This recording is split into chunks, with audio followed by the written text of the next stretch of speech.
नर जनन तंत्र 4 भागों में बटा होता है। कितने भाग में? 4 भाग में। पहला भाग होता है एक जोड़ी विरसन, दूसरा होता है एक जोड़ी सहायक नालिका, तीसरा होता है बाह्य जननेंद्रिय और चौथा होता है सहायक। चलो एक एक करके बात करते हैं। सबसे पहले बात कर रहे हैं एक जोड़ी विरसन। केवल विरसन स्टार्ट करते हैं, मार्ग समझ जाना कि एक जोड़ी विरसन। तो पहले हम लोग क्या पढ़ रहे हैं? विरसन।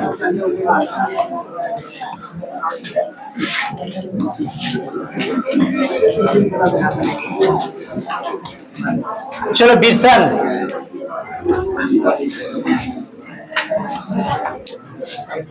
सबसे पहला पढ़ने जा रहे हैं विरसन के बारे में पूरा डिटेल, जिसको इंग्लिश में बोलते हैं टेस्टेज।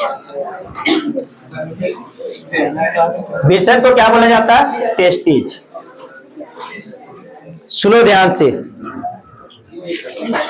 पहला पॉइंट समझते जाना। विरसन शरीर के बाहर पाया जाता है। पहला पॉइंट, विरसन जो होता है वो शरीर के बाहर पाया जाता है।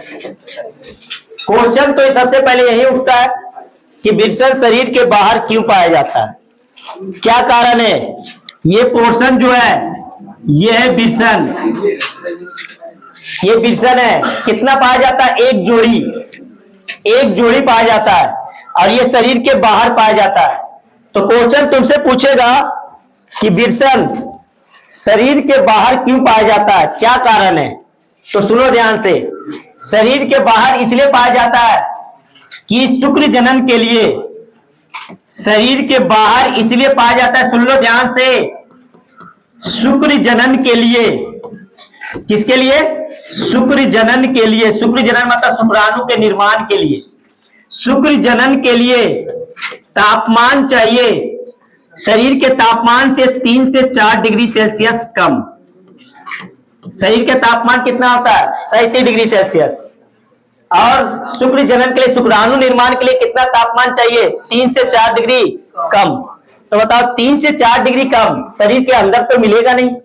शरीर के अंदर तापमान कितना है? 37 डिग्री सेल्सियस।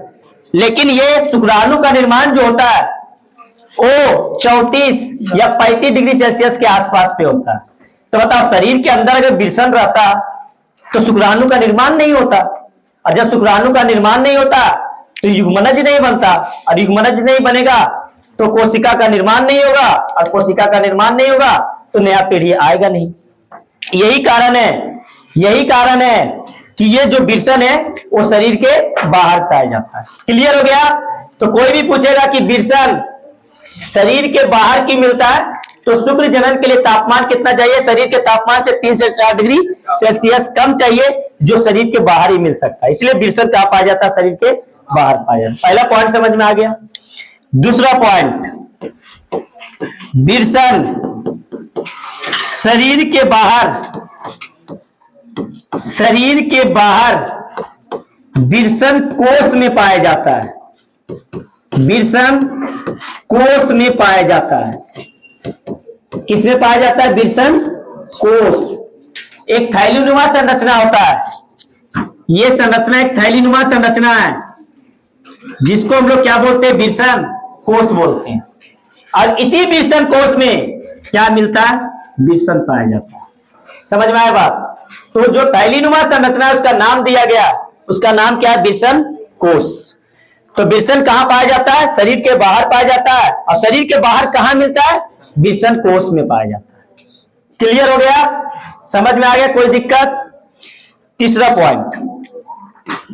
पॉइंट समझते जाना।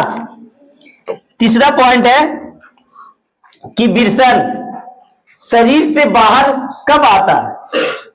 शरीर से बाहर आता होगा ना, तो कब आता है? समझ लो ध्यान से। मान लो कि एक बच्चा है, ध्यान से समझते जाना। ये बच्चा अभी गर्भ में पल रहा है। मां के गर्भ में क्या हो रहा है? ये बच्चा पल रहा है। ये अपरा होता है। ये बच्चा क्या है? इस प्रकार से पल रहा है। ठीक है, आपरा में। ठीक है, इसको बोलते हैं अपरा प्लेसेंटा बोला जाता है। बताएंगे आगे, सब चीज बताएंगे।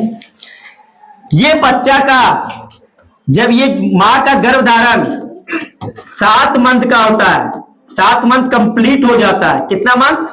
7 मंथ कंप्लीट हो जाता है। तब 7 मंथ के कंप्लीट होने के बाद ये विषण शरीर के बाहर आता है। कौन से मंथ के बाद आता है? 7 मंथ कंप्लीट होने के बाद ये विषण जो पहले शरीर के अंदर था, अब शरीर के क्या होता है? बाहर आता है। समझ में आता है? कब 7 मंथ? कब? जब वो बच्चा जो मां के गर्भ में पल रहा है, वो बच्चा अगर लड़का है, वो बच्चा क्या है? लड़का है। तो जब मां का गर्भाशय जब 7 मंथ हो जाएगा, तो इस बच्चा का जो विषण जो अंदर था, कहा था? अंदर। 7 मंथ के बाद यही विषण निकलेगा और कहा जाएगा? बाहर आ जाएगा। तो बाहर करने के लिए कौन सा हार्मोन उत्तरदायी होता है? तो FSH हार्मोन क्या होता है? उत्तरदायी होता है। कौन सा हार्मोन? FSH। क्या होता है FSH? सब आएगा, थोड़ा भी केवल नाम याद रखो बस। तो विषण शरीर से बाहर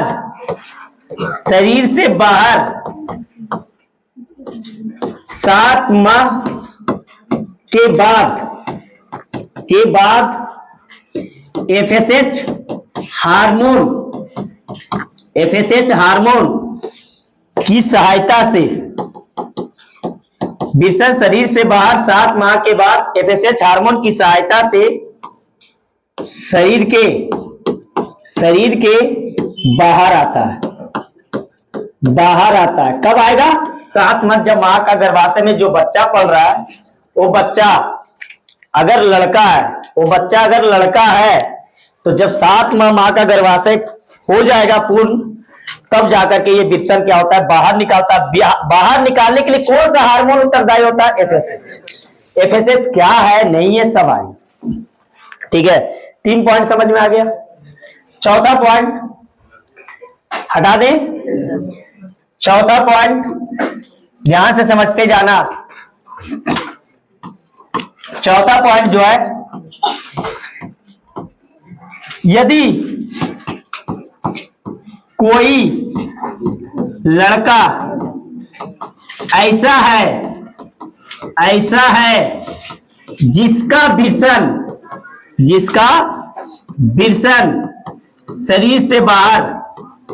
शरीर से बाहर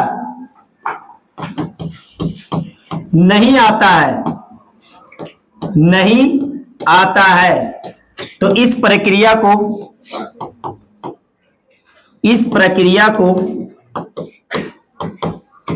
क्रिप्टोकोर्टिज्म के नाम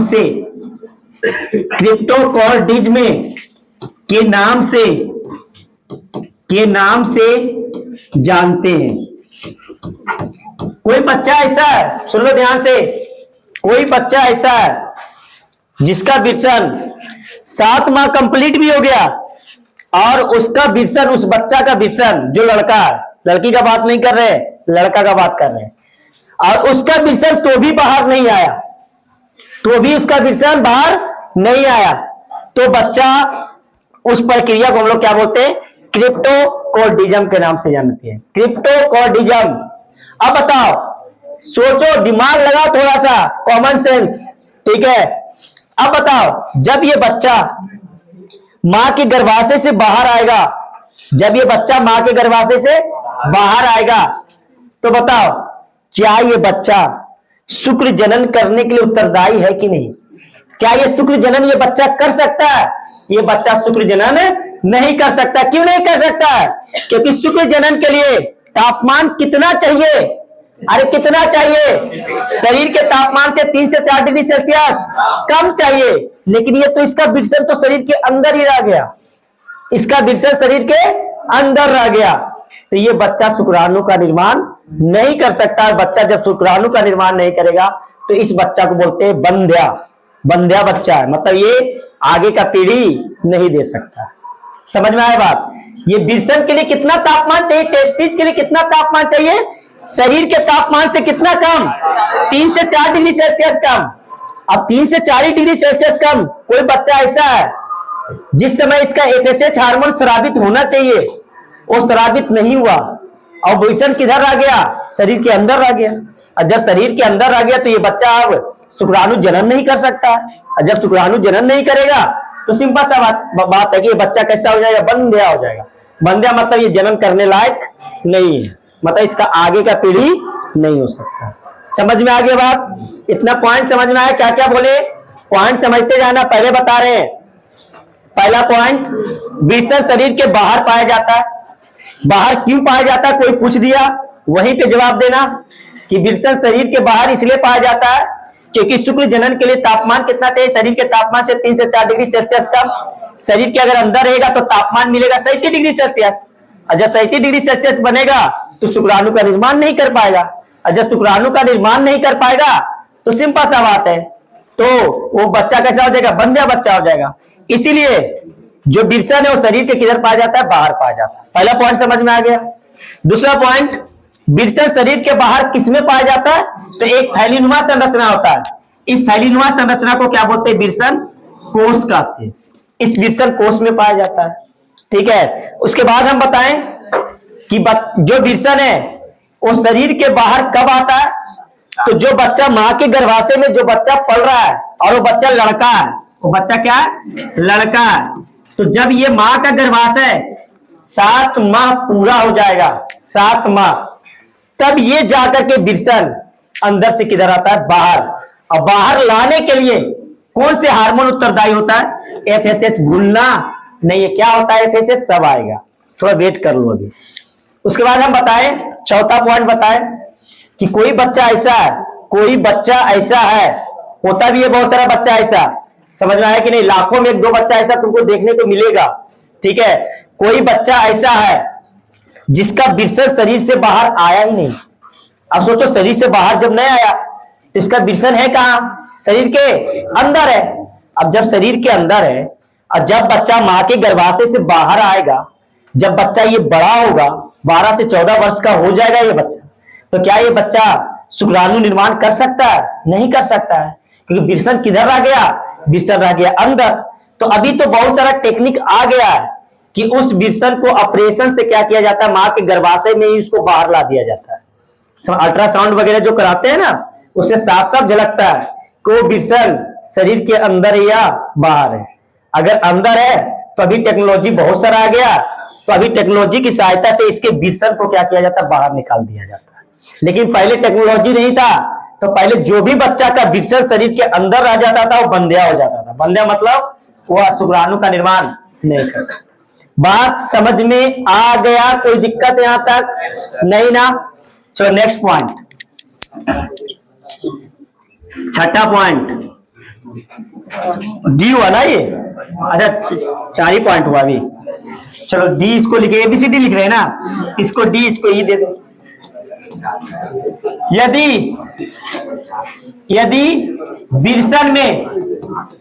बिरसन में कैंसर हो गया, क्या हो गया, कैंसर हो गया, तो उसे आर्कीडेक्टोमी तकनीक से काटकर अलग कर दिया जाता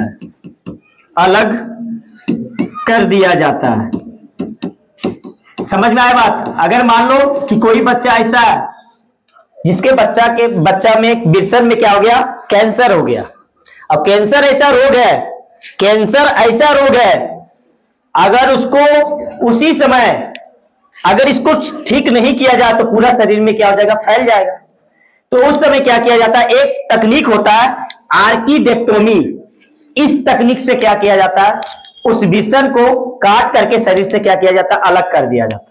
अब जब अलग ही हो जाएगा, बच्चा कैंसर पेशेंट था, अब बच्चा को बचाना है ना, भले शुक्र जन्म नहीं करे लेकिन बच्चा तो बचेगा, अपना लाइफ तो जिएगा, तो उसको कौन से तकनीक से अलग किया जाता है, आर्कीडेक्टोमी। अगर बच्चा को बिरसन में कैंसर हो गया, कैंसर किसी भी कारणवश आ सकता है बाबू, किसी भी कारणवश घाव बना, वही जाकर के आगे ट्यूमर बन सकता है। समझ में आया बात? कोई लोहा का कील गड़ा और समय पे टेटनस का सुई नहीं दिया और उसमें कुछ वैसा चीज रह गया जो आगे चल करके शरीर में घाव बना दिया और उस पर ध्यान नहीं दे रहा, वो भी कैंसर हो सकता है। समझ में आया बात? तो कैंसर का बहुत सारा रूप है, लेकिन अगर विरसन में ही कैंसर हो जाए, अगर विरसन में ही कैंसर हो जाए तो इस बच्चा को बचाना है ना, तो इस बच्चा को बचाने का एक ही तरीका है कि इस विरसन को ही काट करके क्या करो, अलग कर दो। तो कौन सा तकनीक से हटाया जाता है? आर्किडेक्टोमी, भूलना मत। ठीक है, नेक्स्ट, हाथी, हाथी का विरसन, हाथी का विरसन शरीर के अंदर पाया जाता है, शरीर के अंदर पाया जाता है। अब बोलेगा कि अंदर क्यों पाया जाता है? सोचो, हम लोग का विरसन शरीर के बाहर मिलता है, जबकि हाथी का विरसन कहां मिलता है? शरीर के अंदर।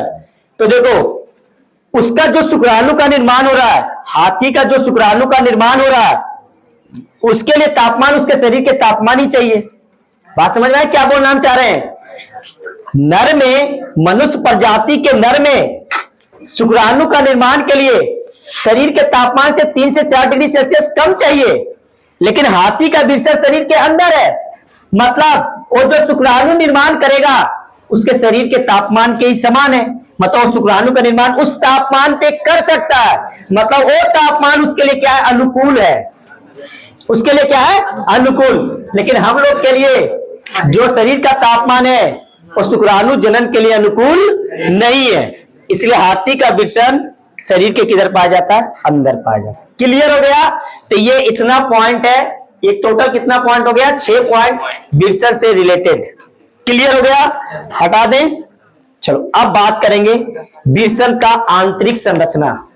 विरसन समझ में आया?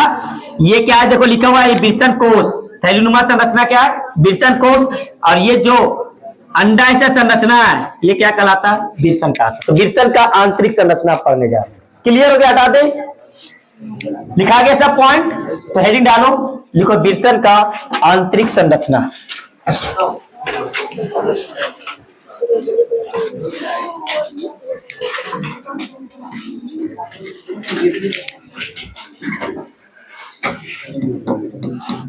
विरसन का आंतरिक संरचना।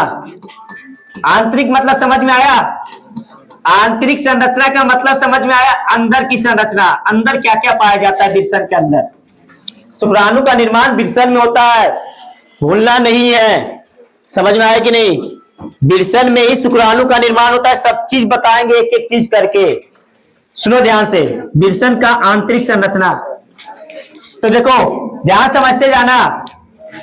ये है विरसन, अरे ये क्या है? विरसन।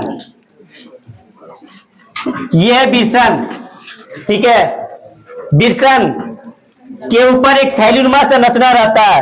एक क्या रहता है? थैलीनुमा संरचना। ये थैलीनुमा संरचना है, यहां समझते जाना। इस थैलीनुमा संरचना को क्या बोले? विरसन कोष। क्या बोला गया? देखो लिखा हुआ है विरसन कोष, ठीक है। और ये क्या है? ये है विरसन। और ये क्या है? ये है विरसन, ठीक है। अब जहां समझना कि ये जो विरसन है, ये जो विरसन है, ये विरसन कोष से जुड़ा हुआ रहता है। सोचो, दिमाग लगाओ, अगर ये विरसन कोष से जुड़ा हुआ नहीं रहता तो सोचो ये विरसन वाला पोर्शन नीचे चल जाता कि नहीं जाता? तो एक संरचना से जुड़ा हुआ रहता है, इस संरचना को बोलते हैं गुबर्नेकुलम। क्या बोलते हैं इस संरचना को? गुबर्नेकुलम बोला जाता है। गुबर्नेकुलम समझ में आया? गुबर्नेकुलम वो संरचना है, गुबर्नेकुलम वो संरचना है जिससे विरसन किससे जुड़ा रहता है? विरसन कोष से क्या रहता है? जुड़ा हुआ रहता है। क्लियर हो गया? अभी 3 चीज बताएं, मात्र 3 चीज। यह है विरसन। विरसन एक थैलीनुमा संरचना में रखा हुआ है जिसको हम लोग क्या बोलते हैं? विरसन कोष। विरसन कोष, अल्लाह शांत करो, विरसन कोष। और ये विरसन एक संरचना से जुड़ा हुआ है जिसको हम लोग क्या बोलते हैं? गुबर्नेकुलम बोलते हैं। अब थोड़ा समझो ध्यान से कि ये बिरसन, सोचो ये गुबर्नेकुलम नहीं होता तो क्या होता, सोचो, दिमाग लगाओ, थोड़ा कॉमन सेंस वाली बात है। ये किधर जाता, नीचे, ये नीचे जाता कि नहीं, तो इसको रोक करके कौन रखता है, गुबर्नेकुलम रखता है। क्या ये बात समझ में आ गया? ठीक है, तो लिखते जाओ, लिखते जाओ एक एक करके। डायग्राम अभी आएगा, अभी तो स्टार्ट हुआ है ये। अरे एक बार बताइए, लिखते जाओ एक एक पॉइंट, एक एक चीज का लिखते जाओ। पहले लिखो बिरसन कोष, लास्ट में बनाना, लास्ट में। अभी तो क्या, अभी तो ऐसी चल रही, आंतरिक संरचना का बात कहां की है। लिखो पहला, लिखो पहला बिरसन कोष, लिखो बिरसन कोष, लिखो बिरसन, बिरसन एक थैली नुमा, बिरसन एक थैली नुमा, एक थैली नुमा संरचना में, एक थैली नुमा संरचना में पाया जाता है, पाया जाता है, जिसे बिरसन कोष कहते हैं, जिसे बिरसन कोष कहते हैं। दूसरा लिखो गुबर्नेकुलम, गुबर्नेकुलम, गुबर्नेकुलम, लिखो बिरसन, दूसरा लिखो गुबर्नेकुलम, लिखो बिरसन, बिरसन और बिरसन कोष, और बिरसन कोष, और बिरसन कोष के बीच, के बीच एक संरचना होता है, एक संरचना होता है, जिसे, जिसे गुबर्नेकुलम, जिसे गुबर्नेकुलम कहते हैं, कहते हैं। इसकी सहायता से, किसकी सहायता से, गुबर्नेकुलम, इसकी सहायता से, इसकी सहायता से बिरसन, बिरसन अपने स्थान पर, बिरसन अपने स्थान पर रहता है। किसकी सहायता से, गुबर्नेकुलम। अगर गुबर्नेकुलम ना होता, सोचो ना होता, तो क्या यहां टकता ये किधर चल जाता, नीचे की ओर। तो यही कारण है कि ये गुबर्नेकुलम इसको क्या किया हुआ, अपने स्थान पर इसको फिक्स कर दिया। हो गया यहां तक, कोई दिक्कत? चलो एक एक करके अब बात करते जाएंगे, सुनो ध्यान से। बिरसन बहुत छोटे छोटे पालियों में विभक्त रहता है, बहुत छोटे छोटे पालियों में विभक्त रहता है, बहुत छोटा छोटा पाली रहता है इसमें, ये छोटे छोटे पाली है। बिरसन जो होता है ना, छोटे छोटे पार्ट में बटा हुआ रहता है, समझ में आया बात? इस भाग को बोलते हैं बिरसन पालिका। क्या बोलते हैं इसको, बिरसन पालिका। आइए, बिरसन पालिका जो एक बिरसन में होता है, सुन लो ध्यान से, एक बिरसन में लगभग 250 से 300 बिरसन पालिका पाया जाता है। मतलब एक बिरसन कितने भाग में बटा रहता है, तो 250 से 300 भाग में बटा रहता है। समझ में आया बात? एक बिरसन कितने भाग में बटा रहता है, 250 से 300 भाग, और जो बटा हुआ भाग है उसको क्या नाम दिया गया, बिरसन पालिका। और जिसका अगर गिनती करें तो किसी में 250, किसी में 260, किसी में 255, ये भाग में क्या रहता है, बटा हुआ रहता है। समझ में आया बात? तो बिरसन पाली की समझ में आ गया कि बिरसन पाली क्या होता है, बिरसन छोटे छोटे पालियों में बटा होता है, उसको हम लोग क्या बोलते हैं, बिरसन पाली बोलते हैं। लिखते जाओ, परिभाषा लिखते जाओ, लिखो बिरसन पाली, बिरसन पाली, लिखो बिरसन, बिरसन छोटे छोटे पालियों में, बिरसन छोटे छोटे पालियों में, छोटे छोटे पालियों में बटा होता है, बटा होता है, जिसे, जिसे बिरसन पालिका कहते हैं, जिसे विरसन पालिका कहते हैं। लिखो, नोट में करके लिखो। एक विरसन में, नोट में करके, एक विरसन में लगभग 250 से 300 विरसन पालिका पाया जाता है। 250 से 300 विरसन पालिका पाया जाता है। एक विरसन में होता है बाबू 250 से 300, समझ सकता है।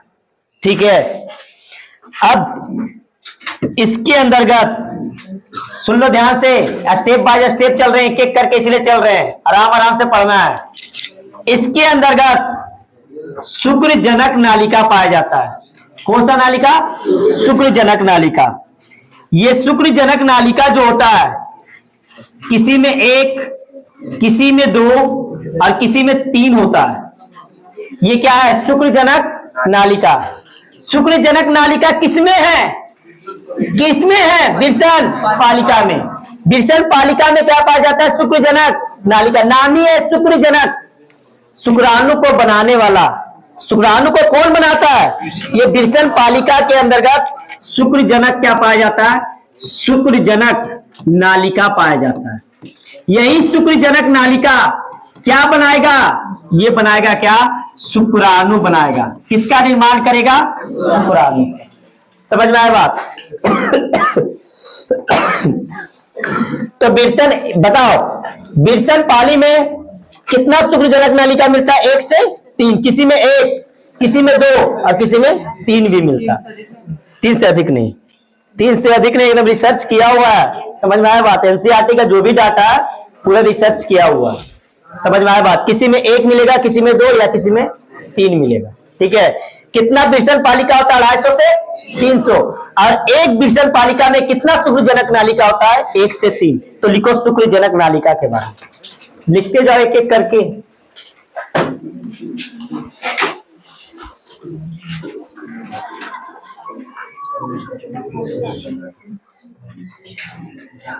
हो गया? लिख लिया? लिखो, शुक्रजनक नालिका लिख करके डैश दिया। लिखो, विरसन पालिका के अंदर, विरसन पालिका के अंदर, विरसन पालिका के अंदर नलिका के समान, नलिका के समान, नलिका के समान संरचना पाया जाता है। नलिका के समान संरचना पाया जाता है, संरचना पाया जाता है, जिसे जिसे शुक्रजनक नालिका कहते हैं। जिसे शुक्रजनक नालिका कहते हैं। शुक्रजनक नालिका कहते हैं। नोट में करके लिखो, नोट में करके लिखो। एक पाली में, एक पाली में, एक पाली में 1 से 3, 1 से 3 शुक्रजनक नालिका, शुक्रजनक नालिका पाया जाता है,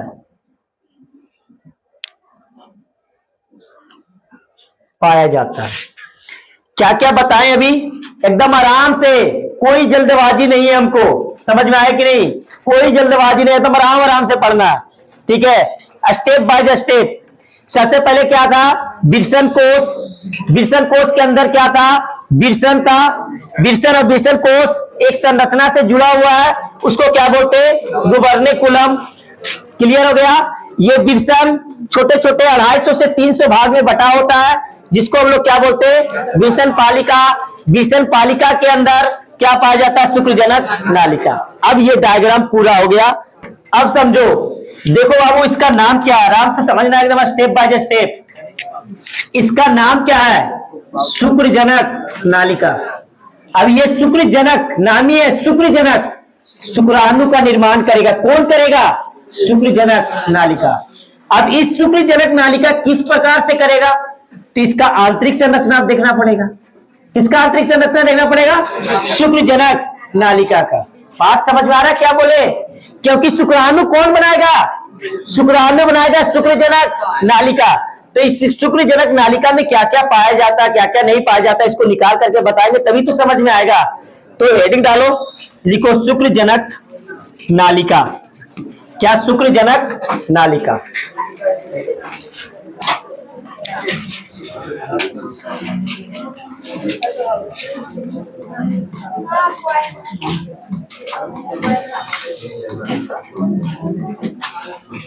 आंतरिक संरचना पूरा इसका बढ़िया समझना है, क्योंकि यहीं से पता चलेगा कि शुक्राणु का निर्माण कैसे होता है। समझ में आया कि नहीं? चलो, दो शुक्रजनक नालिका को निकाल करके बाहर लाएं, क्योंकि 1 से 3 पाया जाता है ना। 1 से 3, किसी में 1, किसी में 2, किसी में 3 भी मिलता है। तो हम दो शुक्रजनक नालिका को निकाल करके बाहर ला रहे हैं और उसको माइक्रोस्कोप लगा करके देख रहे हैं तो क्या क्या मिलता है। समझ में आया बात? क्योंकि शुक्राणु निर्माण यही करेगा। विरसन का सबसे मेन भाग जो शुक्राणु निर्माण करेगा वो कौन है? शुक्रजनक नालिका ही है, यही निर्माण करने वाला है बाबू। तो इसको बढ़िया समझना है। तो अब शुक्रजनक नालिका 2 को निकाल करके बाहर लाए। ये 2 आराम से पहले बनाने देना, और वकायत काम नहीं करना है सबको, पहले फिगर बनाने देना। यह शुक्रजनक नालिका 1 और ये दूसरा, 2 को निकाल करके बाहर लेकर के आए। ये दूसरा, ये 2 निकाल लिए शुक्रजनक नालिका। क्लियर है? इस शुक्रजनक नालिका में, इस शुक्रजनक नालिका में 2 स्तर मिलता है। कितना स्तर? 2 स्तर। यहां समझते जाना।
कितना स्तर मिला? कितना स्तर? 2 स्तर। एक काला दिख रहा है ऊपर से और एक लाल। तो इस शुक्रजनन नालिका में कितना स्तर पाया जाता है? 2 स्तर। दोनों स्तर का नाम है, ये जो ऊपर वाला स्तर है इसको बोला गया आधारीय कला। आधारीय कला, या इसको बोलते हैं ट्यूनिका प्रोपिया। आधारीय कला याद रखना, ठीक है। जो नीचे वाला स्तर है, जो रेड कलर का जो दिख रहा है, इस स्तर को बोलते हैं जनन उपकला। क्या बोलते हैं इसको? जनन उपकला। कितना स्तर मिला?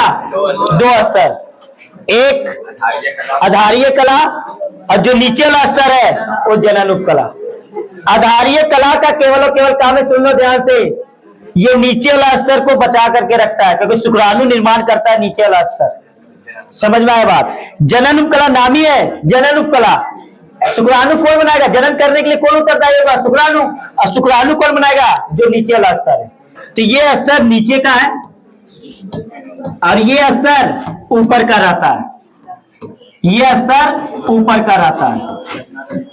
क्या बात समझ में आया अभी तक? फिर से हम रिपीट कर रहे हैं, आराम से, स्टेप बाय स्टेप। हल्ला शांत करो। देखो, ये बिरसन कोष था, ये बिरसन कोष के अंदर बिरसन था, बिरसन और बिरसन कोष को जोड़ करके रखा कौन है? गुबर्नेकुलम। ये बिरसन पालिका में बटा हुआ, जिसको नाम दिए क्या? बिरसन पालिका। कितना होता है? 250 से 300 होता है। ध्यान समझते जाना। इस बिरसन पालिका में शुक्रजनक नालिका होता है। ये शुक्रजनक नालिका को बाहर निकाल करके बनाए 2 शुक्रजनक नालिका को, तो देखे माइक्रोस्कोप लगा करके इसमें 2 स्तर दिख रहा है। कितना स्तर? 2 स्तर। ऊपर वाला स्तर आधारीय कला के नाम से जाना जाता है और नीचे वाला स्तर जनन उपकला के नाम से जाना जाता है। क्या बात समझ में आया यहां तक?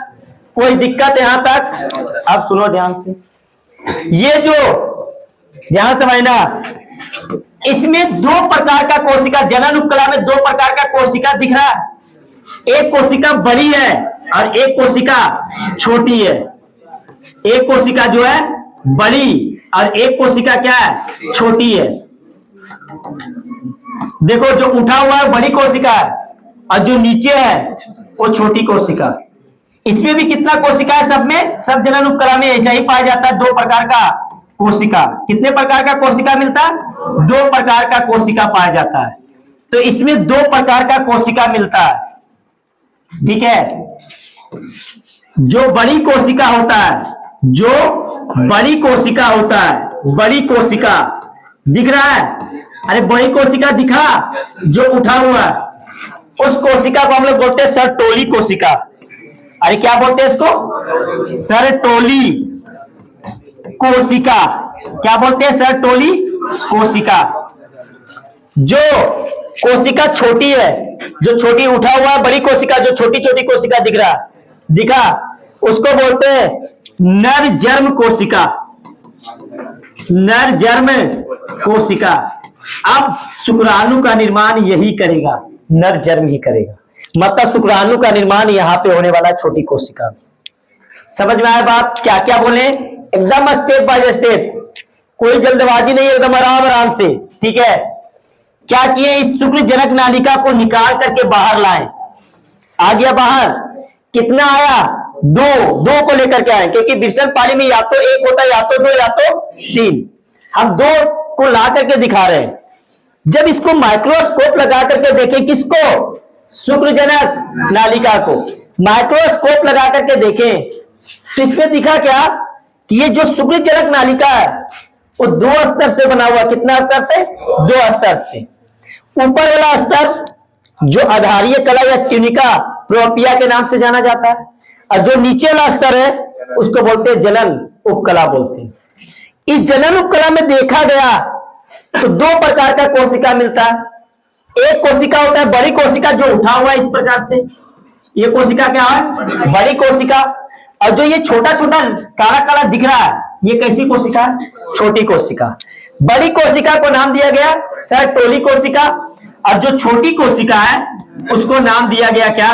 उसको नाम दिया गया है नरजर्म कोशिका। यही जाकर के क्या निर्माण करता है? शुक्राणु का निर्माण करता है। क्या बात समझ में आया? क्लियर है? कोई दिक्कत? तो शुक्राणु का निर्माण यहां पे होता है, भूलना नहीं है। नर जन्म कोशिका में ये कोशिका करता है। जो छोटा छोटा कोशिका दिख रहा है ना, यही कोशिका क्या बनाता है? शुक्राणु का निर्माण करता है। ये कोशिका, जो छोटा छोटा कोशिका दिख रहा है, ये कोशिका क्या करता है? शुक्राणु का निर्माण करता है। कौन सा कोशिका? नरजर्म कोशिका। क्लियर हो गया? कोई दिक्कत? अब ध्यान से समझना, ध्यान समझो। एक पॉइंट और इसको समझ लो, इसके बाद इसका संरचना कंप्लीट हो, कैसे होगा शुक्राणु का निर्माण वो समझाना है। सुनो, ये दोनों शुक्रजनक नालिका, ये दोनों शुक्रजनक नालिका के बीच में कुछ कोशिका पाया जाता है। क्या पाया जाता है? कुछ कोशिका मिलता है इन दोनों के बीच में, इन दोनों के बीच में कुछ कोशिका मिलता है। इस कोशिका को बोलते हैं अंतराली कोशिका। क्या बोलते हैं? अंतराली कोशिका या लेडिक कोशिका के नाम से जाना जाता है। लेडिक कोशिका, या तो अंतराली या तो लेडिक कोशिका। बोलेगा क्या करेगा? पता चलेगा आगे, अभी नाम केवल सीखो बस, अभी केवल नाम, कैसे क्या होगा वो आगे का क्लास, केवल नाम अभी समझना है। दो शुक्रजनक नालिका के बीच में कुछ कोशिका पाया जाता है, उस कोशिका को क्या बोलते हैं? अंतराली कोशिका, या क्या बोलते हैं? अंतराली कोशिका, या क्या बोलते हैं? लेडिक कोशिका। नाम ही है लेडिक। समझ में आया बात? क्या करेगा? तो यही कोशिका है जो टेस्टोस्टेरोन नामक हार्मोन निकालता है। यही कोशिका, लेडिक कोशिका जो है, जो टेस्टोस्टेरोन नामक हार्मोन निकालेगा। मतलब इसमें अगर देखें तो बताओ लेडिक कोशिका कहां मिलेगा? इसमें लेडिक कोशिका कहां? शुक्रजनक नालिका के बीच में। बात समझ में आया? इसके बीच में, इसके बीच में, इसके बीच में। समझ में आया बात? यहां पर क्या मिलेगा? लेडिक कोशिका। और यही लेडिक कोशिका टेस्टोस्टेरोन नामक हार्मोन निकालता है। समझ में आया बात? तो बताओ, टेस्टोस्टेरोन सबको पता है ना थोड़ा बहुत? टेस्टोस्टेरोन क्या है? नर जनन हार्मोन होता है, पता है ना। और प्रोजेस्टेरोन एस्ट्रोजन क्या होता है? मादा जनन हार्मोन होता है। तो प्रोजेस्टेरोन एस्ट्रोजन का भी 3-4 क्लास बात ही नहीं करेंगे, जब मादा जनन तंत्र पढ़ाएंगे उस समय। अभी केवल टेस्टोस्टेरोन का बात होगा। क्या पूरा संरचना समझ में आ गया?